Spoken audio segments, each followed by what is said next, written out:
c'est Réma.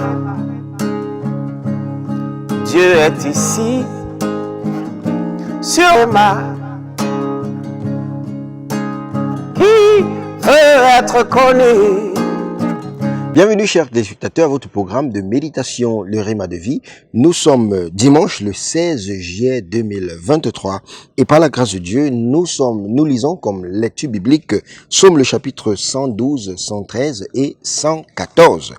Et nous sommes avec l'apôtre Johnson Suleiman et le thème de cette méditation, c'est la 5e partie de notre message qui dit « Voyager sur Canaan ».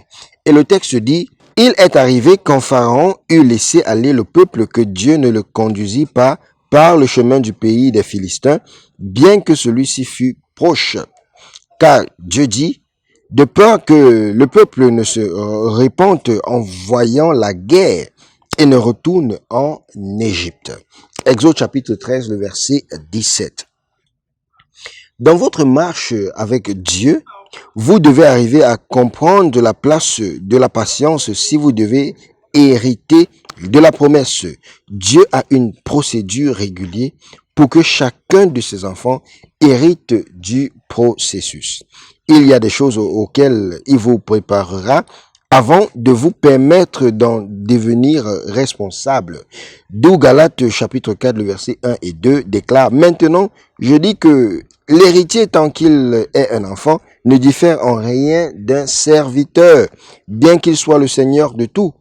Mais il est sous des tuteurs et des gouverneurs jusqu'au temps fixé par le Père. » C'est Réma.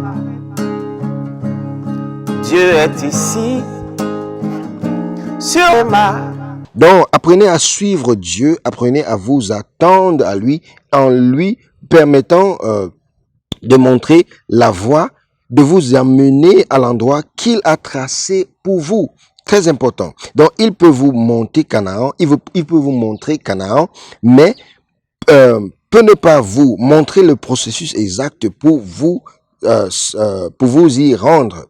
Donc, s'il vous plaît, permettez-lui de vous dévoiler le chemin. Cela peut être précepte par précepte.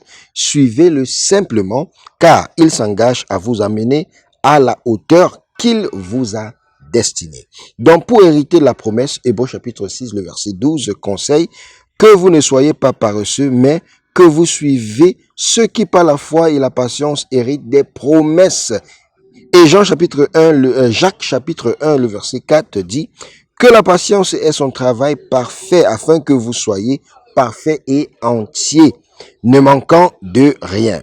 Donc, en raison de l'impatience, tous les Israélites qui ont été délivrés de la servitude hors du pays d'Égypte ont perdu la vie dans le désert, à l'exception de Caleb et de Josué, deux hommes qui ont compris la place de la patience dans la marche avec Dieu. Donc, si ces Israélites ont compris la patience, ils ne se seraient pas plaints et n'auraient pas murmuré contre Dieu à chaque point de défi. Que Dieu vous aide et que Dieu vous aide à être patient avec lui. Prions aujourd'hui, bien-aimés. La prière dit, mon Père, pendant que je prie, aide-moi à comprendre la patience. Au nom puissant de Jésus. Amen. C'est Réma. Dieu est ici, sur Réma. Qui veut être connu?